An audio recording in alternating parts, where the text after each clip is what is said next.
Hello and welcome to Wake and Jake. Myself, Jake Storielli, at Talkin' Jake on any social media. You can find me, David Mendelson, Big Baby David, as we're talking the world of sports and a chunk of baseball. But how about my guy Danny Hurley staying at UConn? That was a nice little afternoon tidbit that, let's be honest, I don't think anyone really knew which way that was going to go. I guess as a UConn fan myself, my father went to UConn, grew up in Connecticut. They're our pro sports team. God damn you, Carolina Hurricanes. I don't know. I think in a way, if we saw the number come out and it was insane, it was like, yeah, it's the Lakers and you got thrown a ton of money and we get it. Like, that's how the coaching carousel works. Pretty cool. I mean, still a big number. Six years for 70 or 7 years for 60? I believe 6 for 70 was the reported declined offer. It's a lot of coin. I did see people saying, like, California taxes. The Lakers situation isn't good, and UConn's is kind of the best ever. Yeah. So maybe if it was in like a year, in a hypothetical world where UConn's not coming off back-to-back and going for a three-peat. Well, the other thing, like, I was going to say Dan Hurley's stock is, well, it's in a really good place. I was going to say it can't go down, but that's not how sports works, and they're probably not going to three-peat, but maybe they will. Yeah, I don't know. I don't. If it was a different opportunity, like, I guess I'm trying to think. I don't know, if the Mavs gig came available and Luka was locked up, it's like, okay, you get a chance to coach Luka Doncic in the NBA for 5 years, you go do that. LeBron's 40. It's a good day for UConn, a good day for Connecticut. I'll let you know January 1st, mark your calendar, if UConn's going to win it all again. That's what I did last year. So I'm interested to see. But that was some good news for me. We also had a fun night. We're going to go through The Athletic had an article. They did a player poll. I always find that interesting. I think they got 100 players to engage with it. Some best player stuff, some who don't you want to play with, some where do you want to play. That I always think it's interesting to go through that. King Buster had an article, but it was kind of trade deadline again, and we did that last week. I should also probably reach out to Foolish because we're probably coming up on game time with him, so we'll see what he has going on. You guys usually like some life stories. We had a fun one last night. We went to Yankees-Dodgers. As media, we record Talking Yanks there. The stadium's in a really awesome spot. It's ready to pop. People are excited for these Yankees. I got to lean back. And for everyone looking at the YouTube, I look somewhere between a child and a NASCAR driver that lost his way. Like, I look like a NASCAR driver that got suspended for doing drugs. Tie-dye shirt doesn't help with that. And if you're watching it, I'm shifting a lot. My back is really hurting. So that's the old side while looking young in the front. But it was a good time last night. It was good talking to David Cohn after the game. That was nice, our guy. And that's where I got excited. Buster wrote an article because King Buster was in the building. It was a good weekend for baseball. The London series is always kind of fun. It's fun to turn on that Saturday 1 p.m. game, and it's like, wow, they're over there. And Bryce and the Phillies put on a show for a day. Your Metropolitans bounce back. Let's get into the player poll. So this is over at The Athletic, and I think they had a bunch of their staff contribute to it, so if I see someone jump out, I'll do my best. I think the best, or number one, you got to punch him in the teeth. Hit him with the good stuff. Who is the best player in baseball? If you follow, you know who's going to win that. And I'd love to know, I'm trying to find when this article was taken because the number 2 answer is a little surprising. The number 1 player, Shohei Ohtani, 46%. Yes, he can play both ways. Even when he's only playing one way, he's pretty talented. I was a little surprised to see Ronald Acuna Jr., 26.5%. Obviously, he had the amazing year last year that even on this show, I think when he got hurt, I gasped a little bit because for him to lead the league in on-base percentage and OPS while stealing 73 bases, it's an insane season. He led in hits, 149 runs. That's a really good 2 seasons for a ball player. So I get it. I guess the other thing that's thrown me off with Ronnie, God, 41 homers, 73 steals. You understand it. He only has one other full season being great, and that's going back to 2019. So I know he lit it up last year. He was 25 and he was coming off injury. And here we are this year. He's out for the season, and in the 49 games he played, he was very much kind of average. And the other thing that I guess surprised me about the voting and the percentage, defensively, he's never been super well regarded.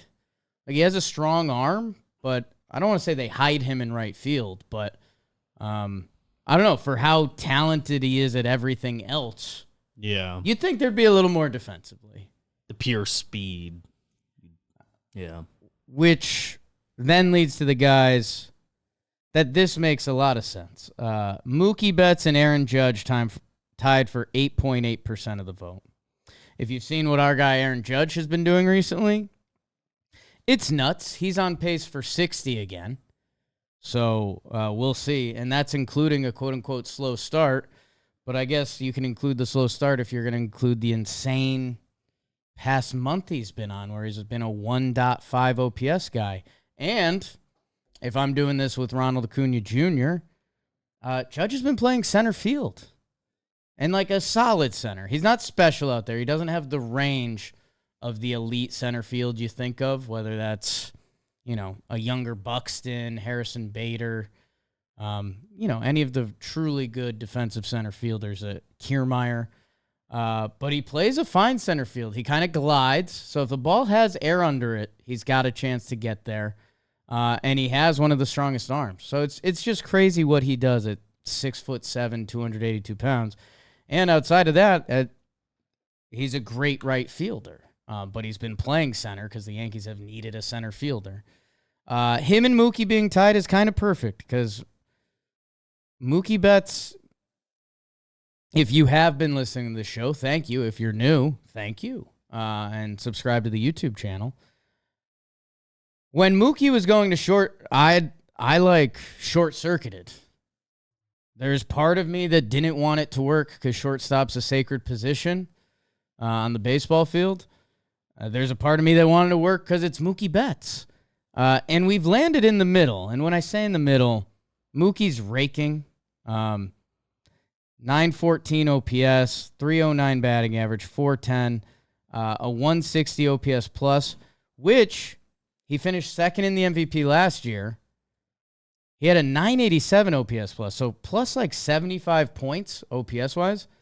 But the OPS-wise, OPS plus, it's nearly the same. 163 to 160 this year. I think he was hitless last night, and it was the same going into yesterday. So yeah, just another reminder of what's going on around the league right now. Either way, I mean, there's still a good argument he shouldn't be playing shortstop, and the metrics don't love him. And that makes sense because he's 31 years old. A lot of guys that are well-trained 31-year-old shortstops that's the age they get just moved off it. Aren't good at still playing shortstop at that age.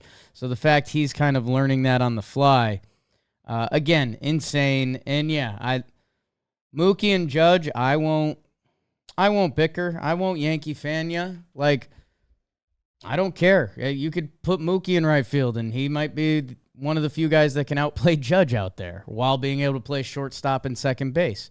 So I think Mookie's versatility, Judge, I think, has shown with the bat the past 2 years that he's kind of in his own area right now. But with even if Mookie's playing a mediocre shortstop, that's still insanely valuable. That allows them to play Teoscar in the outfield. And Teoscar Hernandez ripped up the Yankees this weekend. So his ability to do that, yeah, no argument. And I think, again, I'm not sure when they took this vote. If they took this vote tomorrow, Mookie and Judge leapfrog Acuna, right? Yeah, I think just because of the fact Acuna's out, let alone that he hadn't been having his best year. And I don't want this to come off rude to Ronald Acuna Jr., but the stat page is good. It's a 900 OPS. He's one of the fastest guys in the league, but there's a little bit of inconsistency / he has 2 seasons over 100 games with an OPS in the 8s or higher. I know that's a weird way to phrase it, and that's slightly rude, but I don't know. When we're doing top players in the league, when we're comparing Betts, Judge, Shohei, so I was a little surprised to see that. Mike Trout came in 5th, obviously. Mike Trout. And then players who received 1 vote. So they got 102 votes on this. So if Mookie and Judge got 8.8%, what does that mean? That they got 9 votes? Probably. Yeah. I'm a good guessing math guy. Yeah. Not sure if that's true. Players receiving 1 vote. Bryce Harper. Why not? Sure. I did do a fun, Bryce had a nice moment over the weekend. He homers in London. He does a soccer goal, Selly. I liked it. I didn't think the slide was perfect. And then a part we forgot to mention on Talking Baseball today. After that, him yelling, I love soccer. I love soccer. It's a little off, but kind of funny. So I don't know what to do with that. Just got a text from Jeff Passan. Oh, I think one of those kids he brought to the warehouse hit a monster home run. Oh. Okay. So yeah, if you have no idea, we did a warehouse video with Jeff Passan, his kid, and one of his kid's friends, and one of them was a moose. And Passan kind of told us that kid seems like that kid's got a chance. And he just sent a video of him hitting a grand slam. So there's your Jeff Passan update today. Bryce Harper, Gunnar Henderson, quickly rising amongst those ranks. Gunnar Henderson's older comrade, Corey Seager. Jose Ramirez got a vote. Adley Rutschman always sneaks away in there. And then the one that fell off, and you do have to remember player voting sometimes can be a little willy-nilly. Zach Wheeler. Zach Wheeler got a vote. Really good. Maybe he is the best player in baseball. Maybe, I don't know. Let's see. They have quotes about players. None of those are really good. Talking about how good Acuna is in BP. Yeah. Ohtani, Judge, those guys put on shows too. This is where things get a little more spicy. Who is the most overrated player in baseball? Hello. 59 votes. So maybe some more guys were a little gun shy on this. BBD, are you looking at the article? I've been looking at it. I was going to have you guess, but then I just know you have the answer. Number 1 answer, I like to think I would have guessed. It goes to Jazz Chisholm Jr. There's a couple things in play here. I do think jealousy becomes a factor for some guys, and the fact he was on MLB The Show, I think there's a jealousy factor there. That's a healthy percentage of that vote. I also think you have to be honest. I mean, he's a swag guy. He's the hair, the chain, the shoes, all of it. Okay, I'm about that. Look at me. I'm in. Does he get the cover of MLB The Show if his name is Roger Smith? Probably not. I think some guys are just jealous of his name. The fact he goes by Jazz, that's pretty sick. The other side of it, as we just came off talking about the best players in the game, Mike Trout has an argument for Inner Circle Hall of Famer. What Judge is doing in a time frame is crazy. Shohei's breaking the game. He's like a healthy Babe Ruth who pitches. I guess he's not healthy. Well, I meant in shape. Anyways, Jazz Chisholm's career numbers: 246 batting average, a 307 on base percentage, a 103 OPS plus. By the way, he's on par with those numbers right now. As a middle infielder doing that, I think there could be a little more value. They moved him out to center. And he has an injury history, and he really has no good full season. The only part that's a caveat there, or no, I thought that was the 2020 season. He played 60 games in 2022. What's Jazz Chisholm's best season, BBD? I'll leave it to you. I would say it's that 2022 season. He was awesome, but then hurt. 60 games. Yeah. 60 games. He's played 366 in his career. I read the career numbers before. You know, when he first moved to center field, he was like, I'm going to win the Gold Glove. Hasn't necessarily done that yet. I don't know. I don't think he grades out great in center field. Maybe he's gotten better. Most homers he's ever had in the season is 19. Most RBI he's ever had a season is 53. He has a 23 stolen base season and a 22 stolen base season. He's got to be healthy, and he's got to play a little better. And it also doesn't help that he is on the Miami Marlins, which will be brought up later in a different athletic area. Savant bubbles on him defensively. Good? About average. He was slightly plus. He was more plus last year. Okay. Which shocked me. I mean, I would have figured another year and he's like more comfortable. And Savant bubbles aren't everything. Yeah. But maybe it's short. I mean, I've seen him track down balls. It's just the concept. I haven't watched it very much at all. It's reverse of what we said about Mookie Betts. Like, Mookie Betts moved to the middle infield somehow, where if you can get offensive production from that position, and center field counts too. We do that separately, but still, outfield versus infield. That you understand why Jazz Chisholm was the runaway winner with 20% of the vote. A couple guys on this list starts to get a little crazy, and again, you do have to remember the sample size here. Number 2 is Anthony Rendon, which doesn't really make sense to me because, like, I feel like he's been. I mean, who's still calling him like a top third baseman in the league? Yeah, I think a lot of players, and we don't know which ones answered this poll, but think of rated as how well you're paid. Yeah. God, don't look at. Man, I realize there's a lot of Rendon jokes out there to be had. And he openly isn't in love with the game. This is a job for him. Man. Most games he's ever played, he has been an Anaheim Angel for 5 years now. Most games he's ever played in a season. I'll let you guess if you want. I'd match the Jazz number off the top of my head, but I'm thinking negatively. Most games he's ever played as a Los Angeles Angel is 58. I busted. They play 162. Half being fair to him, he played 52 in the 60-game 2020 season, and he played well that year. Finished 10th in MVP. Okay. That's 4 years ago now. Year one of the deal. He, in the past 4 years, he's really well that year. In the past 4 years, he's played 167 games. So one season in 4 years, basically.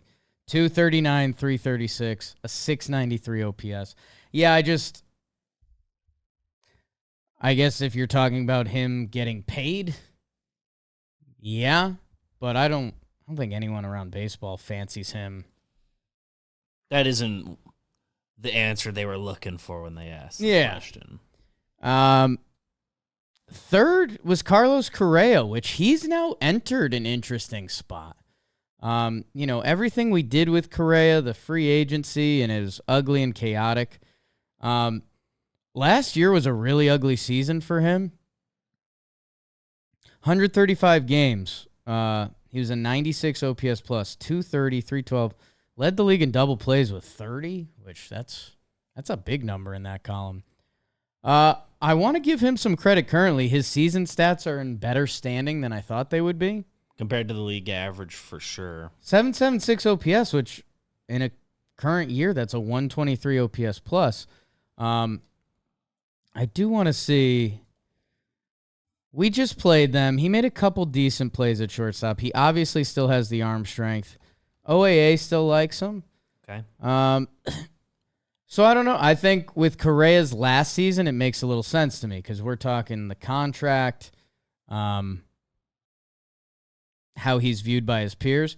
Maybe I'm just biased now because I got to shake his hand, and he was nice to me in Joe's McFly. So, and in classic Joe's McFly fashion, I think Joe's was live streaming, and he was like, yo, guys, we met Correa today. He was a dude. He, brought a blitz ball. He's like a solid interaction. Me, Trev, Joe's, and Correa. And Joe's was just doing I know this isn't what you want me to hear right now, but, Correa was a cool cat. Oh. And someone in his live was like, do you forgive him for cheating? And Joe's like, hell no. Mm-hmm. So they didn't discuss that at the time. I did a head tilt when I saw Correa. It makes sense with last year. Man, his Baseball Savant is in a really good page. Yeah, looks good right now. I don't know. If he can give even those numbers at shortstop playing defense the way he can, yeah, I would get him off of that list. So I guess here I am, Carlos Correa guy. Yeah, I guess that's got to be contract, cheating scandal, personality. But yeah, and I mean, and everybody who knows him, I think, has said good things about him, and now we've had an interaction. 6.7% of the vote, which out of 59 votes, that means four people. So yeah, any given set. What is it? And then is there just a known thing that happened last year? Is there a specific injury? Just bad. I think he missed. He missed some amount. He had of an time. IL stint, so I don't know. What that was. Tank but his year. I don't know. Trev, I feel like Trev hasn't mentioned that to us. we know a guy close to the situation. And then some names that I don't know. It starts to get a little less appetizing. Tim Anderson, he's fallen off pretty hard. Jack Flaherty, our guy. That's kind of fair, but it's not this year. He's bounced back in a big way. He's punching tickets. And then it's just all over the board of some great players, some not, like Alonso, Bellinger, Bregman, Ellie De La Cruz, Machado, Snell. I don't know. I think those results end up getting underwhelming. A lot of those, it's I see what the reason any one person would say that, but going solely on vibes, bro. And I do think they factored in how good you are at baseball. But going solely on vibes. Who do you most want on your team? His name is Mookie Betts. He was the number one answer, 12.6%. Shohei, number 2. Good time to be a Dodgers fan. Said that before. Said that a lot. Harper, Judge. The guys that stand out amongst this crew, Kyle Schwarber, Lance Lynn, pretty up there on the list. Willie Adames, big style guy. The two guys that got a couple votes on this list that aren't dudes, or I guess Kike Hernandez, who kind of an all-time vibes guy at this point. Garrett Stubbs. Yeah, Harper loves him. Philly loves him, even though he lost it for the Snakes last year. That's dumb. Gleyber Torres received 1 vote. Sure. Second in errors. Found that out before recording this. To Ellie De La Cruz. Didn't like that. Evaluate this statement. The players were asked. 98 of them answered. Anthony Rendon was right. The season is too long. I would have guessed this came back 50-50. Came back 68.3% no. That's a little surprising to me. The baseball season is a bit of a grind. You hear a lot of players talk about it. Yeah. I mean, the actual length doesn't feel bad. It feels like we could mix in a couple more off days. But, yeah, I was surprised the players didn't fight back on that a little more. Yeah. I wonder if that ties back to, like, PA stuff, because they've been probably said to them, like, don't say we should play less, and we get paid less. A couple of the quotes sounded, I read them a little bit that way. Yeah, the quotes. So these are the yes. Among the no's, that's what those quotes right. The yes people. Some are logical. One was like, yes, but that's an easy way out. We get paid a lot of money. Okay. It's a grind and a half, but there's worse things we could be doing. What's this records one is throwing me off. There's no reason we can't reformat it to 120, 125 games with more off days and recovery. The game is made for us to get hurt. Whoa.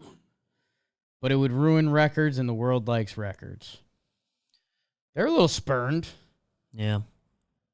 I think the answer is, and this is one of the quotes, if you cut out 10 games, just sprinkle in off days, I think you could keep guys healthier, keep pitchers healthier.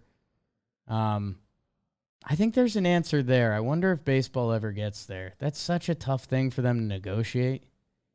Yeah, and we got a taste of it for pandemic season, and it was awful. Just awful conversations. Or I wonder if they could do what football did, right? Football got rid of a preseason game, added a regular season game. Yeah. I don't know, cut spring training down just a little bit. I think everyone would sign up for that. I don't know. Daydreaming. This was maybe my favorite question in this exercise. If contracts, state taxes, and rosters were not a factor, which team would you sign with? So this is just supposed to be, basically it's the vibes question. If the money was the same, no taxes, no who else is on the roster. So it becomes a little bit location. And I think there's just organization respect, like who's a well-regarded organization. And when you say that, the Braves are number one, and I think that makes sense. They said that a few of the votes, location still plays, and there are a lot of baseball boys from the South. Atlanta also has an amazing track record. Go look at their baseball reference the last 25 years or so. I mean, they're first place in that NL East. Off the top of my head, it's like 20 out of 25. I could look it up, but come on. That kind of research this hour? Couldn't be done. Number 2 surprised me a little bit. The Boston Red Sox. Love that dirty water. Boston, you're my home. The Braves quote they got was, they got a Braves fan growing up, which is always a constant reminder that the Braves were on TV a lot, so people had access to them. I also mentioned the location. The Red Sox quote is, a player said it's basically a museum. Kind of is. It's a cool experience. Just seeing that wall. For some reason, the stadium feels massive to right field, but miniature to left field. I get it. And then even one of the players that voted Braves was like, I'd love to play for the Red Sox or the Yankees for like 1 year and then just be in Atlanta, still play competitive baseball, but also probably less like death threats and people yelling at you in the streets. But that's the beauty of it. That's New York and the Red Sox. Dodgers, Rangers, Yankees, Cubs. So, I don't know. I think Rangers surprised me. Yeah, those other teams not as much. Rangers a little bit. I know they just won. Do you think that's a taxes and new stadium thing? Yeah, I mean, in theory, it's not supposed to be taxes and new stadium. Right. But I could see that being One Texas player did say their new ballpark is really nice. So it is one of those things when you actually get in players' heads, sometimes you're not sure what you're going to find. But they're dudes. These are dudes that have played sports their whole life. That new ballpark being really nice is what they made their quote-unquote fake life decision around. What organizations have bad reputations? The Oakland Athletics ran away with it. 40 out of 79 votes. White Sox with 19. The more and more you hear out of the White Sox org, the worse it gets. And the more you try to really process it, Chicago's a big city. That team should have a lot more success. The Angels, my Rockies, yeah, kind of chalky. You get to the Mets. Yankees did get 2 votes. And those votes were because no one wants to play for them a bunch of rules. Hell yeah. Every other org is exactly what you think. Man, White Sox, if you're going and you're going to look up how successful the Braves have been, go look up how not successful the White Sox have been. And then think about all the markets in that division. It's kind of nutty what they've put out on the field. There's an Olympics one on here. I don't know. It was split.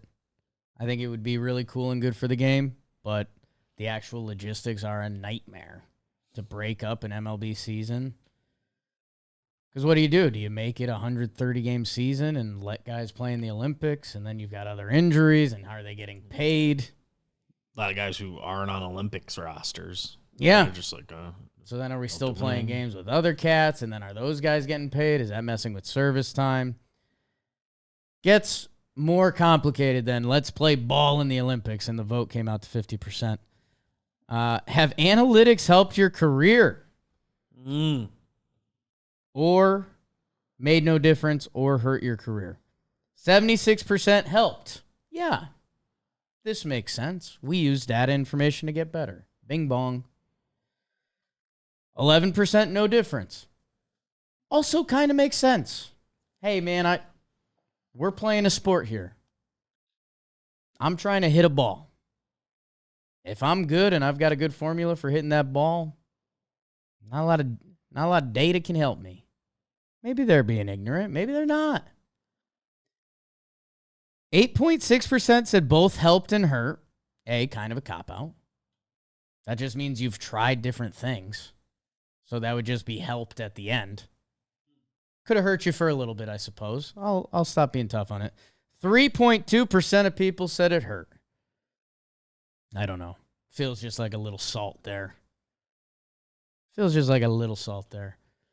I mean, at this point, to say analytics really hurt your career, and I'll check myself because we got mad at Yankees analytics for just believing that hard hit is everything.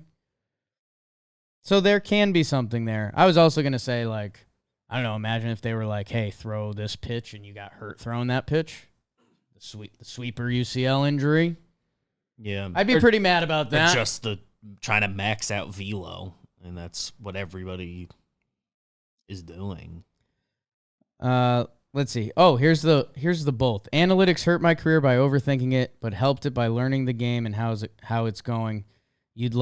You had to like analytics to learn how to adapt. Okay. Wrapping this up, Billy Epler got suspended for phantom-yelling players. They asked players if they've ever heard that or seen that happening. 65% said yes. Yeah. Was Dodgers offseason spending good? 92% said yes. Come on. And then I think the final one I'll touch on was MLB adopting a salary cap and floor system used in other major sports leagues. I'll be honest. For me, being a fan of all the sports, and I do enjoy parody, and I think it ends up making for a greater product when everyone has a chance to be good. And in baseball, everyone does. And it's supposed to be the beauty of no salary cap. But there's a lot of teams that just don't spend at all. That I think a salary floor would be massive for the game. The owners will never do a salary floor unless there's a salary cap, and the players will never do a salary cap. So it's kind of a non-starter conversation, while seemingly it should be an easier conversation. The players were 71% opposed, 15% floor no cap, which that's like the dream situation. So I don't know. I think if all of them were told, that's one of the votes you can have here. Yeah.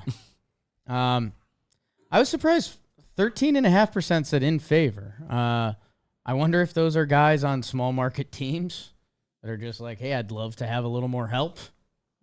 Wish my team had a little more fight to it. It gets brought up, and I know the Oakland can be a joke whichever way you want to address it at this point, but imagine being a young player in Oakland, man. Like, okay, I've got to be good on a bad team for 4 or 5 years and then just hope to get traded somewhere. That stinks. They're supposed to be living out their MLB dream. That really stinks. I did like one of the players said there technically is a salary floor. It would just be 26 guys making the minimum. It's like, yeah, you're right. That's not the intention. In theory, in a perfect world, if MLB came out with a salary floor, it would be $80 million, $100 million, and every team has to hit that. So free agency, more guys will get paid. You would want to go out and how long did free agency drag out this year? That only a couple teams were involved because only a couple teams had to be involved. Yeah, in theory, if you are a team that needed to add $40 million in salary this year, wouldn't you go lock up $22 million that you like? Well, I also think it would be interesting because, say, Giancarlo Stanton, who was a discussion of, are the Yankees ever going to have to move on from his salary? Imagine those trades would become a lot more prevalent. Like, hey, we're going to trade you Stanton with some prospects. Yeah. You eat up cap space. Maybe you can re-tap into Stanton, and then maybe you can flip him again. That if a floor could happen without a cap, I think it would be good for the game. I don't think it could ever happen. And where the players end up being right is like Shohei's contract. Like, with a salary cap, I don't know if they ever could have done something like that. You'd have to think about it a lot more. Yeah. You'd have to think about that future money a lot more. Instead, it became $700 million became a no-brainer for the Los Angeles Dodgers. So, I don't know. Always fun to get in the players' minds a little bit. Thank you to everyone at The Athletic who contributed to that article. And I'll now look for that annually because I think it's a fun concept. I wonder where Ron Acuna Jr. is next year. MLB, I don't know. Go listen to Talking Baseball. I'm not going to do a full around the horn. Like I said, Yankees-Dodgers was pretty electric. Royals are winning over some heartstrings with me. Blue Jays continue to fight on. We can do more maybe later this week. Might do something with Foolish. I think the other news, because I already talked about Hurley, Boston is up 2-0 on Dallas. Like I mentioned, I was at Yankees-Dodgers while that game was going on, so there's a lot of people watching on their phones, and we're getting bits and pieces that I don't have the in-depth analysis for you. I think the Celtics had control of that game. Dallas gives them one late scare. Boston took control of that game. I don't know. It's looking Boston. Again, listen to Simmons and Russillo a lot. I think Simmons said their record on the year now is like 79-20 if you do regular season and playoffs. That's very rare air for NBA teams. Boston is 37-4 at home this year. They're very good. The Tatum Brown stuff is getting entertaining. I am enjoying what Jason Kidd did and poking fun at our Celtics fans in the office, mostly Zoe from We Got Ice. The Brown is the better player argument. There's a little smoke and fire there. I'm interested to see the next parts of it, especially if they continue to roll. But I think the biggest thing that everyone in the basketball landscape already knows, and if you're a big Team USA guy, Drew Holiday, man. I think this guy is about to enter, I don't want to say the role player Hall of Fame, because he might end up in the actual Hall of Fame if he gets his second ring and Team USA guy, like constantly contributing. Yeah, I mean, he may be here for more. Like, who would that all team be? It would be like Iguodala. Yeah, he'd have to be Drew Holiday, Iguodala. The guys who like embraced the lesser role. Is Bosch there? He started, but so did Holiday. I know. Chris Bosh was so good. Yeah. Team USA Chris Bosh was so gnarly. God, Chris Bosh, 11-time All-Star. Like, how many All-Stars? I don't disagree with the assessment. He's probably too good. 2-time All-Star, 6-time All-Defensive Team. No, I think Bosh is too good. I think you want to start looking at... You don't want to go too low with it. I was almost going to say Mario Ellie. That's in a different league. I don't know. I've already told the people on this. I am a New York sports fan. Grew up in Connecticut. That's kind of the fighting lines for New York and Boston.